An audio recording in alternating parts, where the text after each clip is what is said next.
Hi everyone, welcome to Reed's Reach, Spider-Man Crawl Space Edition. Check us out at the SpidermanCrawlspace.com.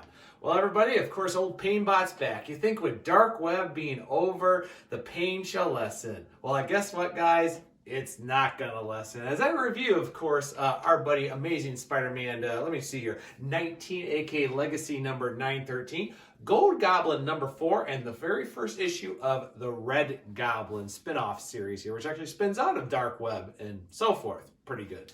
So how do we do with these issues? Well, let's kick off with the main Amazing Spider-Man, which is actually by the guest team of Joe Kelly and Rachel and Terry Dodson on the artwork. So let's get to the pros. Some people think that this instance was a filler issue and deals with Black Cat and Peter going on the date. It's just going to be that, a filler issue. Believe it or not, it actually connects to past storylines. There's actually a nice little connection to seeing Kamim and actually find out what happened to the White Rabbit after the Tombstone arc and actually finding out how that's all related into a little scheme, but also keeping things happy with Tombstone, as well as White Rabbit's little talk about, how she's doing still connections with the Sinister Syndicate. After all, Janice Lincoln, Tombstone's daughter, is of course going to marry Randy Robertson's, Randy Robertson, aka Joe Robertson's son. So there's a nice bit of continuity, and it actually feels like a nice little voice of the characters of that continuity between all of them, which I kind of like too. And of course, the artwork by the Dodsons is beautiful. Spider-Man Marvel Knights was probably one of my favorite story arcs in the last 20 years that was done, and the Dodsons being in charge of that, and it's worked really well. Unfortunately, the story itself is going to kill this story. It is bad, folks. Not only does this feel like what's a fill issue, it's actually trying to work off more storylines. We now find out, according to the blurb, not actually being told, that Paul and Mary Jane apparently are married. This little spa weekend with coupons and apps and everything was actually somehow gets both Felicia and Peter in there. There's underwear jokes, guys. There's condom jokes. There's period jokes. The fact that you have these cosplay high of their class college people running around as the Sinister Six to do kind of a paintball and everything, and finds out it turns into the fact that it's actually going to get things screwed up with the mob and done with illegal stuff, that even though Black Cat says, yeah, this could be kind of dangerous, and Peter as Spider-Man saying, like, this will get us all around, all of a sudden say, hey, I'm not losing my scholarship, I'm not losing my honors at college, we're going to kill this fake Mysterio, and we're going to destroy you guys, because why not? It doesn't make sense of a storyline, and all of this getting me thrown up. And the fact that the guest team is actually hitting plot points that weren't even talked about in the last year of Spider-Man makes it even worse. And like I said, the jokes just fall flat. Many times and no shots out of both Joe Kelly as well as the creative teams of, Rachel and Terry Dodson, but this is not good Spider-Man. This feels like we're still stuck in this horrible storyline that is basically giving a middle finger for everything. The fact that Paul and Mary Jane are married, but hey, the kids are gone. We're at this romantic weekend. It just happened to be a special coupon that gets with Peter and Mary Jane. Not only is that contrived, this isn't even Netflix streaming series makes sense. It's poorly written. It's a bad story, and despite all the wonderful artwork, it makes even less sense to get into these two issues that will lead us to finally with the what did Peter do, which even Black Cat references some things that happen in her own miniseries right now with Mary Jane, which of course hasn't even concluded yet. It's still got 2 more issues, with issue 3 not even out for 2 weeks. It feels like we're dropped in the storyline. The guest writers and people that aren't even involved with the main writing team of Zeb Wells are actually trying to assess this plot line, and it makes even less sense and seems to be very stupid. So it's really bad. So despite all the continuity pieces as well as the beautiful artwork, I'm giving this issue an F. It is bad. I am very insulted as a Spider-Man fan to reading this, especially from a creative team, which I know can do a lot better, who is only guest issuing for 2 issues that have to continue this storyline that is just not working. So, an F. Moving on to a little bit better, let's move on to Golden Goblin number 4. I've got my notes here, guys, by, of course, Cantwell and Livingstone on the artwork. Let's get into the pros. I really do like that this has done a really good job of getting into Norman Osborn. The fact that he actually passes off Peter to allow him to do what he wants at, Osborn Industries. The fact that he wants Peter to actually be trusted in doing stuff to make his money, do his projects, and he will just say himself, you don't even have to acknowledge me, Peter. You've earned all this and everything else. It's for the first time in a long run, even with Norman being more of like without the sins is acknowledging exactly how good of a person Peter is. He's not some loser. He can be trusted. He knows what he's inventing. And you know what? He's earned all this. It's like, whoa, wait a second. This is great. I even love getting some of the psychic issues, of course, with Owen Perrins, the new Jacqueline. I actually find out why he took on the identity and how Norman wants to do all the pieces to make him redeemed, as well as the fact that Norman's doing more stuff with his families. It's actually very well done. This series, I should say, has been a really good job of getting into Norman's psychiatric, him trying to do these amends, as well as doing continuities. It's well done. But that's where, unfortunately, it stops. The plot lines are extremely rushed to get to the ending conclusion here. The fact that Owen just also magically thinks to a psychiatrist, says, yeah, I'm just going to pretend to blow people up. Look, I have a bomb. It's not armed. Uh-oh, it is armed. Blows himself up as well as a bunch of people. And the police, 10 feet away, say, oh, Osborn just killed those people. They were there. They saw everything. And of course, as Osborn says, the guilty people run, and here he runs trying to get out of it. And of course, it gets all cleared up. But the fact that Norman finds out he's been completely set up by Ashley Coffin, aka, the Queen, the Goblin, I should say the Queen Goblin. I can't get this right anymore. Goblin, Queen Goblin, it's a mess. But anyhow, that she set this whole thing up. She completely manipulated Norman and all these records to, of course, get him so he does his thing. Well, it has a nice setup, and we do really like how Norman, of course, feels so guilty about Owen dying, the fact he was set up, and all these things happening, even him attacking his ghost self about him trying to say, I'm not that person anymore, I'm not playing with. They're like, it doesn't matter. You were still that person that happened to it. Yeah, you've been cleansed and everything, but that does not mean you didn't do these things. And you can do it all you want, Norman, but it's not working. It's a great psychic issue, but like I said, middle of the story just feels so rushed, and people are like taking their stupid pill. Oh, even though I could be right away and see what happened, it must be his fault. Oh, that must have been happening. Oh, fake Rezer was a psychiatrist? Norman, we don't have that psychiatrist on record. Well, then how did you hire them?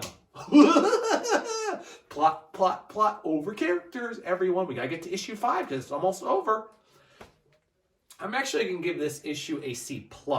I love the parts with Norman. I love the parts with Peter. I really like the stuff, even getting to the head of Owen, only to kill him later on in the issue, and then all this rush and the fact that everybody's taking their stupid pills. It doesn't work. So I'm going to give this actually a C+. It's actually the weakest of the entire Gold Goblin series, which has been really good. But this just feels like we got to rush because now you're going to now face your sins, Norman. Look into my eyes. That's how the issue ends. Now, moving from to let's head over to, of course, the Red Goblin #1, as we take the grandson of course, Norman Osborn, Normie Harold Osborn, who, of course, as we know, got his new symbiote Rascal, thanks to everything going on in the Venom series. And that, of course, is by Alex Packaging, and, of course, Jan Bazabar on the artwork. So, first of all, the pros. I like the fact that this issue finally gives us Normie's point of view. We never really got after everything happened at the end of Nick Spencer's run with the death again of Harry Osborn, who was of course a clone, and actually seeing everything that happens. I really feel bad for Normie. The fact he's been orphaned a second time, he has to be this big brother to Stanley, and the fact that, of course, he's kind of lashing out. He's now had that little age range between that, late kid, but not quite a teenager, but not a tween, but basically everything that's going, how he actually tells off his grandfather Norman about everything, and Norman says, no, you're right, Normie, don't walk back. You should tell me that. It is good for you because you're right. I screwed up. I got your father killed. I made your life this living hell. It's such a piece. I also like the fact that he throws it even at Liz Allen later on, too, about how that happened. One thing that happened about Liz as time went on, we felt her as falling in love, and, of course, of Harry Osborn, to being kind of this kind of battered wife to try to, clear up the legacy of Norman Osborn, only to kind of fall into like, well, now I'm just going to be a greedy mogul businesswoman who just likes to throw money and do things and not look at the people I hired that might be doing illegal stuff, and oh yeah, let's do things with the symbiotes, let's do things with the spider slayers. Whoops, I shouldn't have done that. I like the fact that Normie calls his mother on this, and the fact that Liz actually deals with the fact that she has just basically been having a mental breakdown all these years, and every time she gets herself together, it gets torn away. She tries not to set herself up for disappointment, but when it comes crashing down, it comes crashing down. It is very, very hard, and it's a great drama piece. I even like the fact that the Goblin Nation attacks the center that was being dedicated to Harry as Norman, and the way he lashes out. That's somebody who would lash out at them trying to destroy things and being more reminded of his path. And I like the fact that they're actually dealing with more of this personality, which comes out of the Gold Goblin series, that Norman just gets set off, but he's still kind of really cares for his grandchildren and all that. But that's actually where the pros stop. The cons with this, it's kind of hard to say. I kind of understand what they're trying to do with the setup with Rascal, the symbiote, and the new Red Goblin persona, and how Normie is dealing with that when he was the Goblin child and kind of warped through the Carnage symbiote to, his friendship with Dylan Brock. It's a nice set, but this is a lot of stuff going on for a /10/11-year-old. It feels like he's being an adult one minute, he's being a kid another moment. He gets found by the police, he's being let go. He throws, things back at his grandfather and his mother, and then he acts like a kid that just has had too much of a sugar high to the like, oh, I don't want to be a big brother today. And then getting everything thrown up with the end cliffhanger that Phil Urich is somehow alive in zombie mode as the new Goblin King. Even though it's a good setup of mystery, it feels like it's still peeing on the grave of Phil Urich, who was a fantastic character for a number of years before they turned him to this kind of crazy, insane character, which, yes, we know was the Goblin form, which, yes, it was set up for several years, even back in the days of Goblins at the Gate in the late 90s. But at the same time it feels like the Goblin Nation somehow got magically put together by Phil because of reasons, and now they're trying to, and of course, since Norman became the new Red Goblin, I've got to go attack Norman Osborn. Why? They didn't know what was going on. The people he's working with are even more insane than Norman or Phil here at this point. It doesn't make a lot of sense. Yes, it's a great setup issue, but really there's some things that they have to do plot contrivance on this. Why it's not a bad issue, and I really like the family drama and stuff that has been long overdue, like Normie's reaction to the death of Harry again, and actually seeing it from his point of view is well structured by the writer. So believe it or not, I'm going to give this first issue a C+. Not as bad as other people are saying, but I actually kind of like the setup and everything, and I'm kind of interested to see where Red Goblin issue 2 and 3 are going to go as they continue with this plot line, especially how Phil is still alive and how the Goblin Nation is even still operating anymore. So, not bad, guys, but F, C+, and C+, it's not a good week to be a Spidey fan. Though I will give a shout out for the Joe Fixit issue 2 series. I'm not going to be reviewing it here. I will review it later on after the series wraps up, but that is a good Spider-Man tie-in series, even though it's technically a Grey Hulk mini-series, but it is well done. So if you want some really good, go check out Peter Allen Davids' Joe Fixit issue 2. It gets a thumb up. It is my book of the week with a solid A.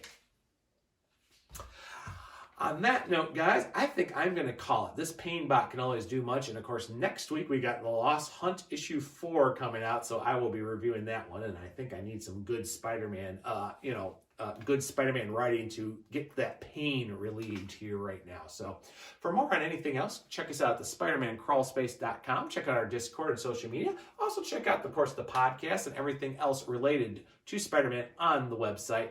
And for more information, guys, I'll see you over there on the Crawl Space.